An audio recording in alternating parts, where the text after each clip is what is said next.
홍재화라는 분이 쓰신 혼자 다 하려 하지 마라, 책 제목이 재밌죠? 혼자 다 하려 하지 마라 하는 책이 있습니다.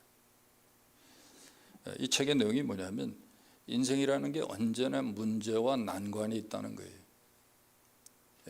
여러분, 우리가 어려움에 봉착하지 않습니까? 누구나 다 어려움에 봉착하지. 그런데 그때마다 우리가 누구의 도움을 받아야 하는데, 도움을 받기 위해서는 세 가지가 필요하다는 거예요. 그 첫 번째가 뭐냐면 내가 나를 도와야 한다는 거예요. 지는 하지도 않으면서, 노력하지도 않으면서 도움만 달라는 사람 있잖아요. 그거 안 된다는 거지. 뭐 하늘도 스스로 돕는 자를 돕는다, 그런 말도 있잖아요. 우리가 남의 도움을 받기 위해서 내가 먼저 나를 도와야 하는 거예요. 나도 내가 할 일은 해야 한다는 거지. 또 내가 도움받을 만한 가치가 있는 사람임을 보여야 한다는 거예요. 저 도와봐야 아무 쓸데없어요. 그걸로 끝이야. 싹수가 뭐 뻔한데 뭐 이러면 도움 못 받는 거죠. 내가 도움을 받을 만한 가치가 있는 존재라는 게 보여져야 돼. 또 세 번째는 내가 도움을 필요로 한다는 것을 끊임없이 알려야 한다는 거예요. 나는 뭐 니들 도움 없이 난 살아. 이런 자세로 살면요, 정작 내게 도움이 필요할 때 사람들은요 돕지 않습니다. 뭐 지가 다 알아서 하는데 뭐, 그 사람 뭐 우리 몰라서 그렇지, 야, 도움 필요 없어, 다 있어. 이렇게 사람들이 인식하면 곤란한 거예요. 돕지 않습니다.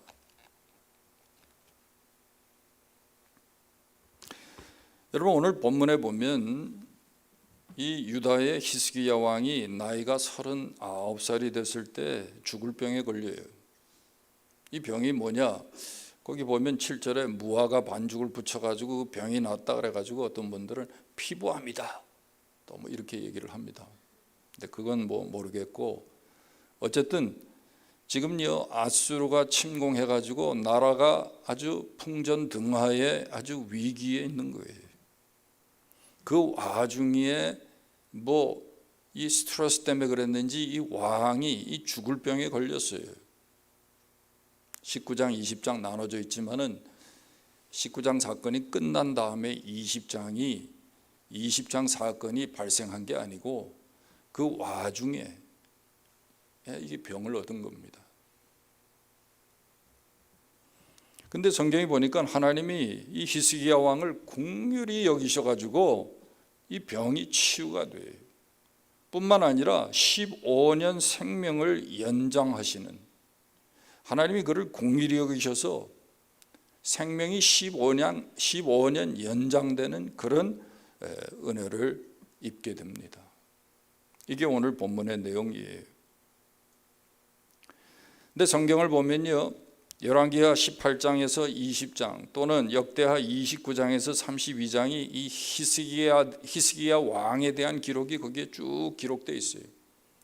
근데 히스기야는요, 자기의 인생의 위기 때마다 하나님께서 그를 긍휼히 여기셔서 정말 아주 극적인 그런 상황에서 하나님의 도우심을 받는 기록들이 거기에 쭉 기록되어 있어요.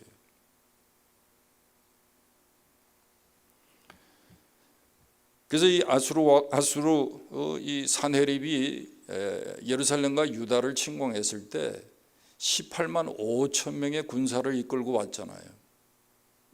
그런데 하나님이 어떻게 이 문제를 해결하시죠? 이 위기에서 탈출하게 하시죠? 하룻밤에 천사를 보내가지고 18만 5천 명이 아주 그냥 전멸을 해버려요.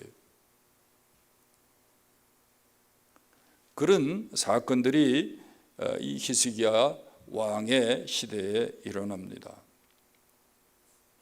여러분, 중요한 것은요, 저도 여러분도 우리의 인생에 특별히 위기의 때에 여러분 정말 우리가 하나님의 긍휼을 잊고 우리 하나님의 도우심을 받을 수 있다면 얼마나 여러분 다행스럽고 얼마나 여러분 우리가 행복한 존재입니까? 여러분, 오늘 본문에서 우리가 생각할 것은요, 정말 히스기야 왕이 어떻게 하나님의 긍휼하심을 입고 어떻게 하나님의 도우심을 받게 되었느냐 하는 것이죠. 궁금하시죠? 첫 번째는요, 히스기야는 자신의 이 왕권과 지위가 무엇을 위한 것인 줄 바로 알고 사용했어요. 하나님이 그에게 왕권도 주시고요, 또 이 통치자의 리더십을 그에게 맡기시고, 또 왕으로서 누릴 수 있는 온갖 좋은 자원들, 군사들뿐만 아니라 여러 가지를 그에게 하나님이 주셨어요. 근데 히스기야는 그의 시대에 하나님이 주신 그 모든 지위와 그 모든 권력, 모든 자원을 바로 사용한 거예요. 하나님이 왜 자신을 왕으로 세우셨는지, 그의 통치 기간에 그가 해야 할 일이 무엇인지 그는 알았어요. 그리고 그 일에 최선을 다한 것입니다.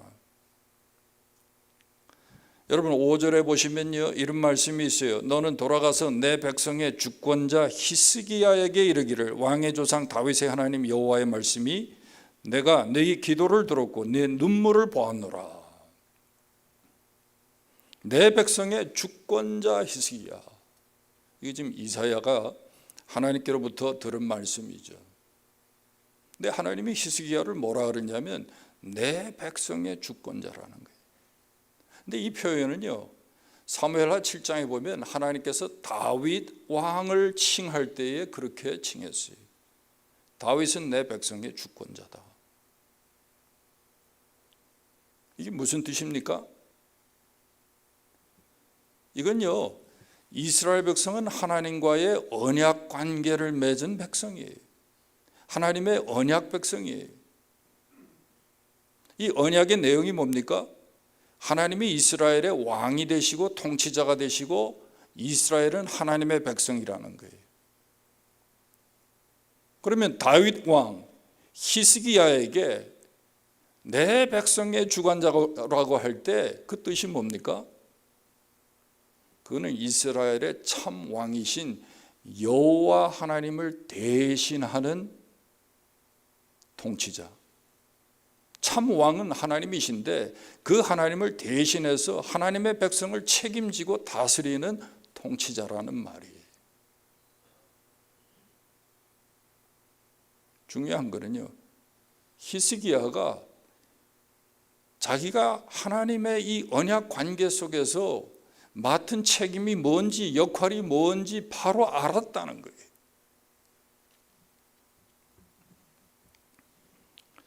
그래서 오늘 본문에 보면 3절에 내가 진실과 전심으로 주 앞에 행하며 주께서 보시기에 선하게 행한 것을 기억하옵소서, 이런 기도를 해요.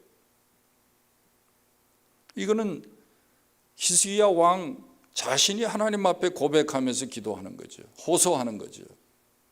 근데 중요한 거는 역대하 31장에 한번 보세요. 역대하 31장 20절과 21절에 보면 역대하를 쓴 저자가 객관적으로 히스기야를 평가하는데, 그 평가가 뭐냐면 20절에 여호와 보시기에 선과 정의와 진실함으로 행하였으니, 21절에 그가 행하는 모든 일, 곧 하나님의 전의 일이나 율법에나 계명에나 그의 하나님을 찾고 한 마음으로 행하였다. 이렇게 역사를 쓴 역사가가 객관적으로 이 히스기야의 삶을 평가를 해놓은 것이 그 역대하에 기록되어 있어요. 잘했다는 얘기죠. 왕이라고 지 맘대로 안 하고 하나님이 맡겨주신 그 책임과 역할을 제대로 했다는 거예요. 왕권 남용하지 않은 거예요.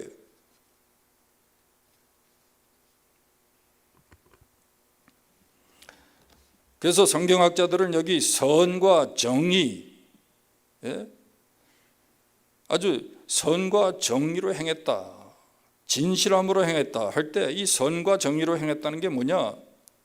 하나님 앞에서 우상을 타파하고 성전을 청결하고 청결케 하고 예배의 질서를 회복하고 하는 이 종교 개혁을 일으킨 것을 말한다. 그렇게 해석을 하고요. 진실함으로 했다. 이건요, 하나님 앞에서 자기 자신을 위해서가 아니라, 그렇죠? 왕이 자기의 어떤 업적을 드러내기 위해서 뭐 이런 사업도 하고 저런 사업도 하고 행사도 하고 할 수 있지 않습니까? 근데 히스기야는 정말 하나님의 영광을 위해서 했다는 거예요. 또 한 마음으로 했다. 한 마음으로.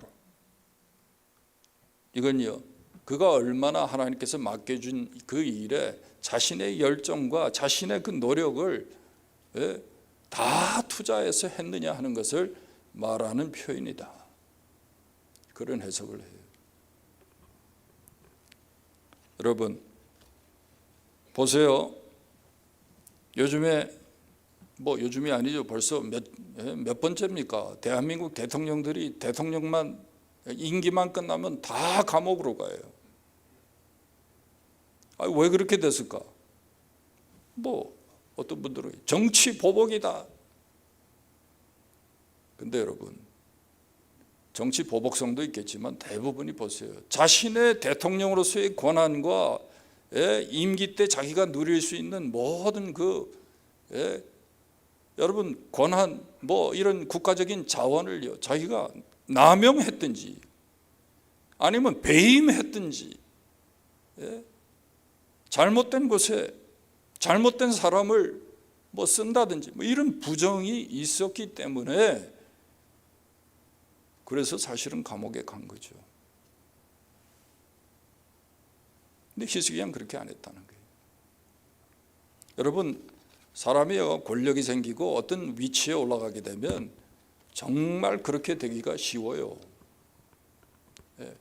근데 히스기야는 그렇게 안 했다는 거예요.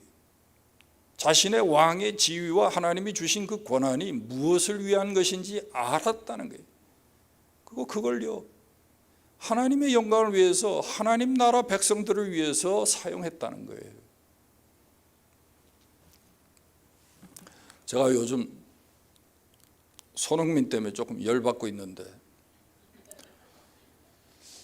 이거 일주일에 한 번 축구를 보고 손흥민이 골을 넣어야 제가 이게 속이 시원한데, 이 양반이 골을 못 넣는 건 둘째치고 슛을 안 해. 슛을. 공격수가 슛을 해야 공이 들어갈 거 아닙니까? 슛을 안 하고 패스만 하는 거예요. 이 친구가 왜 병이 났나? 이 에이징 커브라고 이제 나이가 들어가지고 이제 진짜 못하나? 근데요, 이게 들려오는 얘기가 뭐냐면, 감독이 왔는데 새 감독이 항상 2년째 자기가 우승을 했다는 거예요. 그러면서 자기가 원하는 걸 해주면 자기가 우승할 수 있다고. 뭘 원했겠어요? 자기가 원하는 선수를 좀 사달라는 거예요. 그래가지고 이 선수 저 선수 돈 주고 많이 사왔어요.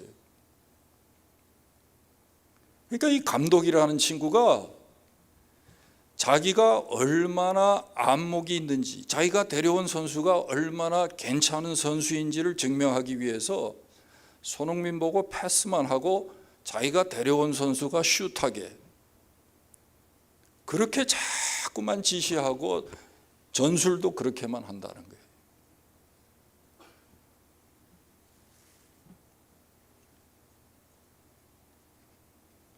여러분, 사람도 이 정도는 다 간파하는데 하나님이 우리 속을 모르겠어요? 제가 딱 생각이, 그 감독 그거 며칠 내로 경질되겠구나. 그 사람 이제 감독의 생명이 끝났다. 딱 그런 생각이 들더라. 왜 그래요? 하나님이 우리에게 맡겨주신 것을 하나님이 필요한 곳에 우리가 잘 써야, 그렇죠? 하나님의 일이 원활하게 될 거 아닙니까? 근데 여러분 생각해 보세요. 히스기야에게 하나님께서 많은 것을 주셨어요. 근데 히스기야가 죽어버려요. 그러면 하나님이 주신 그 모든 자원들, 은사들, 능력, 그거 어떻게 됩니까?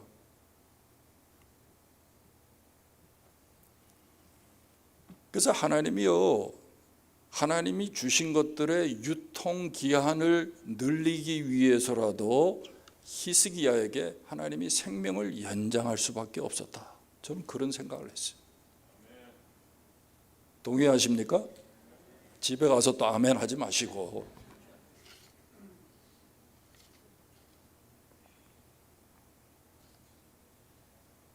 지금 하나님이 내게 하나님의 영광을 위해서, 하나님의 나라를 위해서 쓰라고 주신 것들을 내가 제대로 쓰지 않는데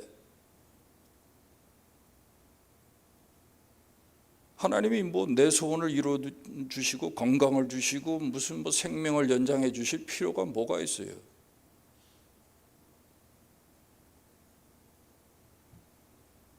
그렇지 않습니까? 생명을 연장하고 우리에게 건강을 주신 것은요, 내게 맡겨주신 그 지위, 내게 맡겨주신 그 은사, 내게 맡겨주신 그 자원이 하나님 아직도 필요하시기 때문에, 그걸 더 쓰시기를 원하시기 때문에, 제가 유통기한이라 하는데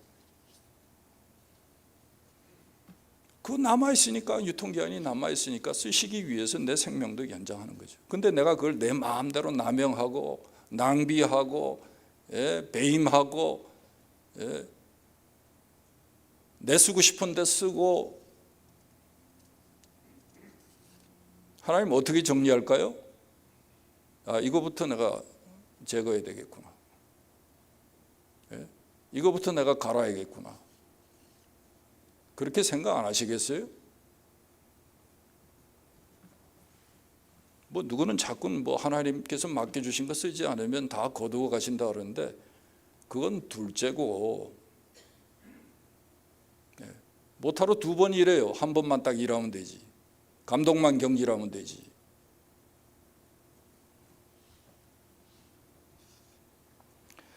여러분, 하나님이 우리에게 주신 것을요, 왜 하나님이 내게 이것을 주셨는지, 그게 무슨 은사든 재능이든 무슨 재정이든 인맥이든 하나님을 위해서 무엇을 위해서 써야 할지, 그걸 위해서 우리가 바로 사용할 때 하나님이, 여러분, 히스기야처럼 우리가 인생의 위기를 만날 때에도 우리에게 긍휼을 베푸시는 거예요. 기적이 가끔 일어나지만 여러분, 아무에게나 하나님이 기적을 낭비하지 않으십니다. 이걸 알아야 돼요.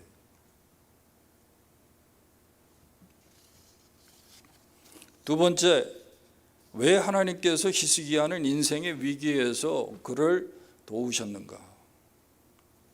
왜 그에게 긍휼을 베푸셨을까요? 히스기야는 인생의 위기에 눈물로 하나님 앞에 나아가 기도한 겁니다. 히스기야의 이 인생을 보면요, 인생의 위기를 만날 때마다 정말 하나님 앞에 나아가 기도한 모습을 우리가 볼 수가 있어요. 열왕기하 19장, 역대하 32장, 이사야 37장, 구약성경이에요. 히스기야가 위기를 만날 때마다 기도했던 사건들이 3번 기록되어 있어요. 그냥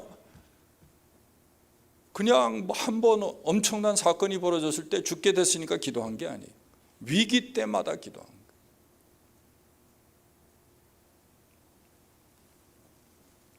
성전에 올라가서 기도합니다. 하나님의 종 선지자 이사야와 더불어서 함께 하나님께 부르짖으면서 기도해요. 죽을 병이 들었을 때는요, 낯을 벽으로 향하고 하나님께 기도했다고 그렇게 성경이 기록하고 있어요. 낯을 벽으로 향했다 그러니까 너무나 속상하고 낙심해가지고 그냥 아무도 그냥 보기 싫어가지고 낯을 돌렸다 그러는데, 저는 그렇게 보고 싶지는 않고요. 사람에게 무슨 의지해봐야 아무 소망 없으니까 그냥 벽으로 향한 거죠. 뒤돌아봐야 뭐 뭐 대책이 있어요? 무슨 뭐 누가 도와줘요?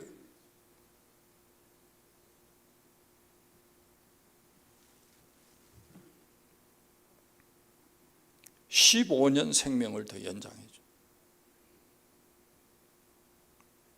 그래서 그런 말 하잖아요. 이 히스기야 한 사람이 자기가 죽을 날이 언제인지 정확하게 알고 살다가 죽었다는 거예요. 15년 후면 죽을 거니까. 하나님 그렇게 말씀하셨으니까.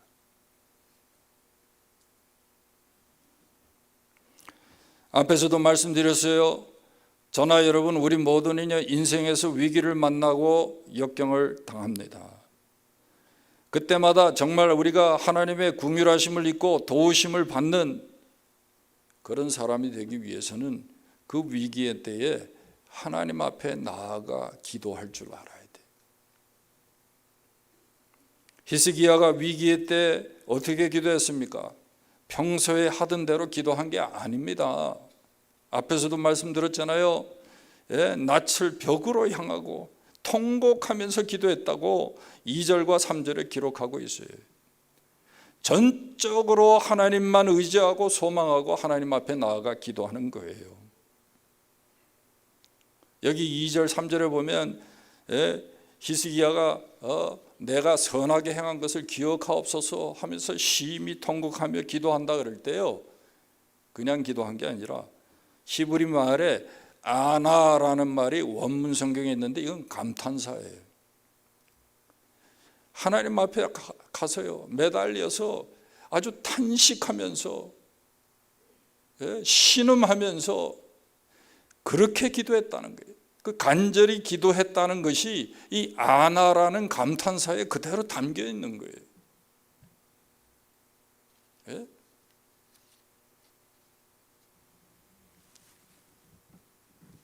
우리는 뭐 자기도 그렇게 기도 안 하고 정말 위기에서 정말 소리 질러가면서 기도하지 않으면 안 될 사람도 기도 못하게 하는데,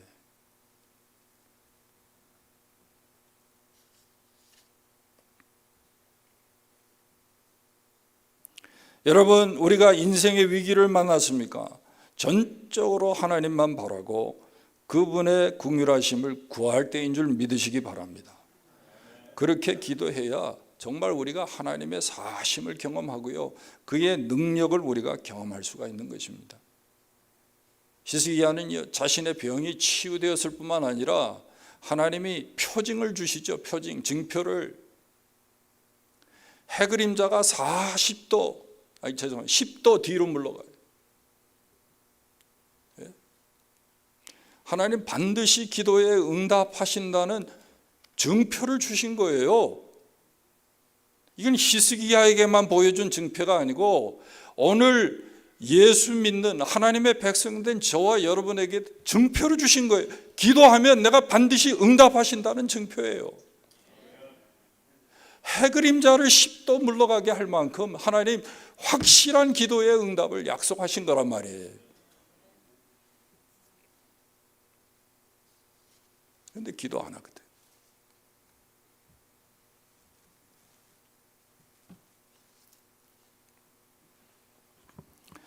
여러분, 히스기야의 기도를 우리가 이렇게 곰곰이 살펴보면요, 히스기야가 어떤 기도를 했는가, 우리가 위기 때 기도해야 하는데 어떻게 기도해야 하는가, 우리에게 말씀이 교훈하는 것이 있어요.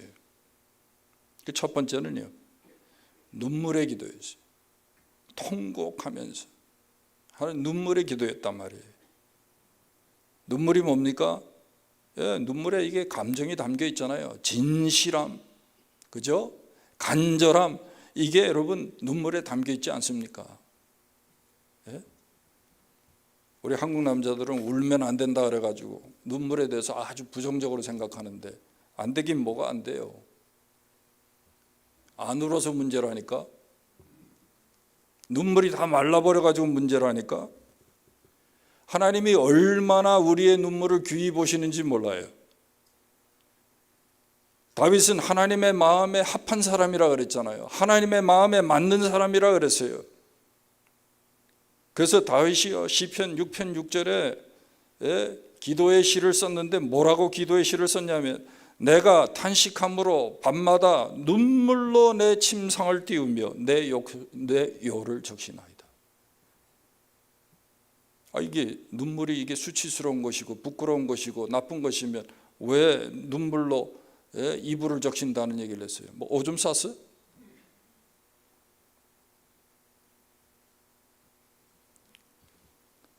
보세요. 56편에 보면 다윗이 뭐라고 기도합니까? 나의 눈물을 주의 병에 담으소서. 이것이 주의 책에 기록되지 아니하였나이까. 왜 돈도 안 드는 눈물을 왜 어디다 쓰려고 그렇게 하나님 앞에서조차 여러분 눈물을 숨기십니까? 예? 그 눈물 언제 써먹으려고?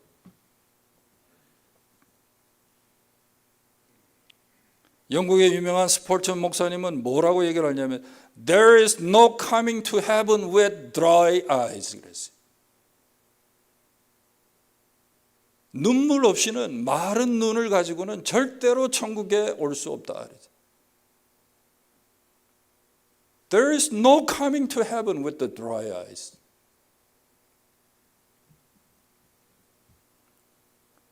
우리가 하나님 앞에서 여러분 진실함, 간절함, 겸손함을 어떻게 표현합니까? 눈물보다 더 잘 표현할 수 있을까요? 히스기야가 그렇게 기도했다는 거예요.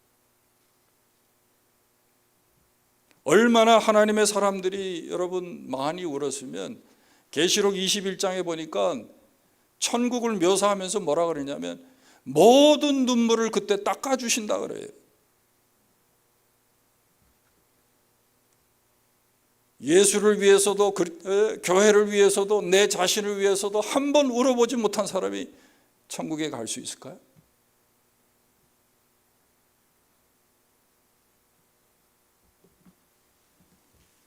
그 어떤 분이 그래요. 천국에는 분명히 여자보다 남자가 적다고. 천국에 여자가 훨씬 많대. 왜? 남자는 절대 안 울어. 남자는 울지 않는다고 배워가지고 안 울어요.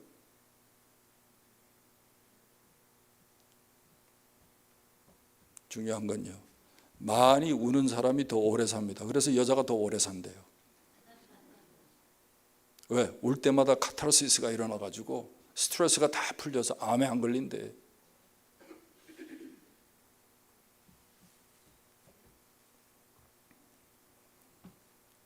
하나님이 이 눈물을 귀하게 보시. 예?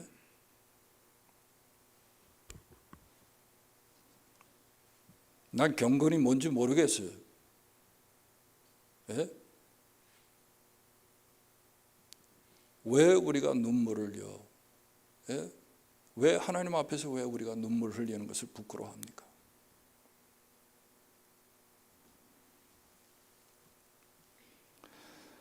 히스기야의 기도의 특징은요, 또 한 가지가 중보기도예요. 히스기야는 위기의 때에 자신을 위해 기도할 사람을 찾아서 기도를 요청하는 거예요. 물론 그 사람 선지자 이사야죠. 근데 기도를 요청할 뿐만 아니라 함께 기도해요. 이사야와 함께 더불어 기도했다 그래요. 성경이 보니까 역대하 32장에 보니까. 인생의 위기를 극복하는 가장 신앙적인 방법이 뭘까요? 기도예요. 또 한 가지 방법이 있다면 나를 위해 기도해 줄 사람을 찾는 거예요. 그들에게 기도를 부탁하고요, 또 그들과 함께 기도하는 것입니다.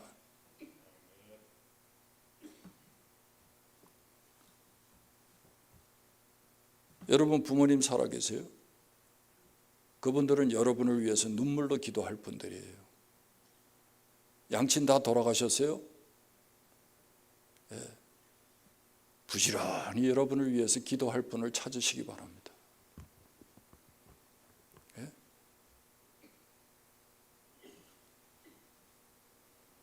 여러분, 나를 위해서 정말 진심으로 나와 함께 기도해 줄 수 있는 사람이 있다는 거, 이거 얼마나 여러분 귀한 건지 몰라요. 다니엘의 세 친구가 그 많은 세월 동안 여러분 얼마나 많은 위기를 겪었습니까? 서로 기도해 줄 사람이 있었어요. 찾아가 기도를 부탁했어요. 다니엘은. 기도의 사람이 있어야 돼. 또 재밌어. 기도해달래. 근데 자기는 기도할 때 안 와. 예? 아니 그렇게 간절함이 없는데 기도할 필요가 있을까? 자기를 위해서 기도하는 시간에 왜 자기는 안 오냐고.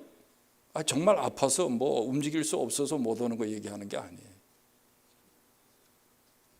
자기는 일도 하고 뭐 식당도 가고 밥 먹으러 뭐 친구 만나러 다 다녀요.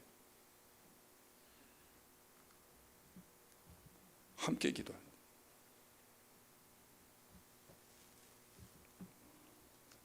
그래서 여러분 우리가 인생을 살아갈 때 꼭 필요한 것들이 여러 가지가 있지만 이런 기도의 후원자에 대한 욕심이 있어야 돼요. 기도의 후원자의 욕심이 있어야 돼요.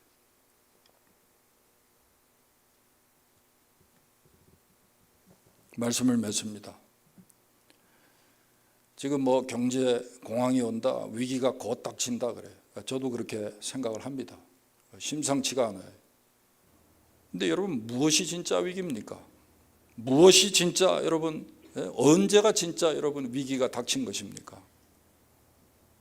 여러분 진짜 위기는요, 문제가 생겼는데 하나님의 긍휼하심을 입지 못하고 하나님의 도우심을 받지 못한다면 그때가 진짜 위기예요. 그렇지 않아요? 하늘이 무너져도 솟아날 구멍이 있다는데, 예? 아니 하나님의 도우심을 받지 못한다. 그때 그게 문제죠. 내게 눈물이 말랐다면 그게 위기죠. 간절히 하나님 앞에 나가 눈물로 호소하는 정말 그런, 예? 정말 그 호소할 수 없는 그런 아주 그냥 굳어버린 메마른 심령이 됐다면 그게 위기죠.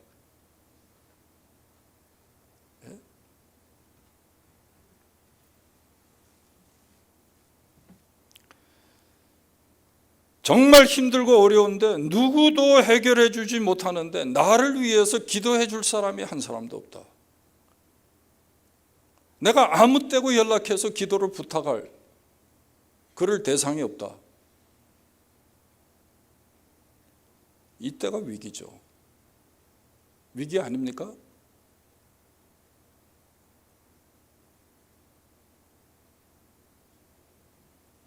여러분 누가 여러분 자신할 수 있습니까? 내 인생에는 이제 절대 위기는 없다. 어려움은 없다. 아무 일도 없을 거다. 누가 장담합니까? 팬데믹을 누가 예측하셨습니까? 인생의 위기 때 여러분 정말 우리의 심령이요, 하나님 앞에 나아가 간절히 구할 수 있는 그런 간절함이 있어야 돼요. 늘 우리가 하나님의 은혜의 덕을 입고 살기 위해서 우리의 눈에 여러분 눈물이 마르면 안 돼. 내 주위에 나를 위해서 기도해 줄 사람이 늘 있어야 돼요. 여러분 위기가 왔을 때 기도하는 게 아니에요. 늘 우리가 기도로 미리 여러분 우리가 예방하고 위기의 때 우리가 하나님 앞에 더 바짝 다가가고 정말 그분의 가슴팍을 우리가 파고들고, 눈물로 우리의 요를 적시고 이런 간절함이 있어야 여러분 위기의 때도 사는 겁니다. 뭐 94일생 94일생 이런데 뭐 아무나 여러분 기적이 일어나는 게 아니에요. 아니 나는 기도도 안 했는데 뭐 어떻게 이런 정말 긍휼하심을 입고 뭐 그냥 죽다가 살아. 누군가 기도하는 사람이 있어서 그래요. 그걸 잊어버리면 안 됩니다. 기도하겠습니다. 하나님 아버지, 오늘도 우리의 인생의 주관자 되시고 책임져 주셔서 감사합니다. 어려울 때마다 정말 하나님 앞에 가까이 나아가 부르짖어 기도하면 우리의 기도에 호소에 응답해 주시니 감사합니다. 아버지, 앞으로도 우리의 인생에 또 위기가 있고 어려움이 있을 것입니다. 그때마다 아버지 하나님, 우리의 눈물이 마르지 않게 하시고 우리의 기도의 무릎이 약해지지 않게 하시고 정말 하나님 앞에 나아가서 진실함으로 간절함으로 호소하며 기도할 수 있는 우리 모두가 다 되게 해 주시옵소서. 예수님의 이름으로 기도하옵나이다.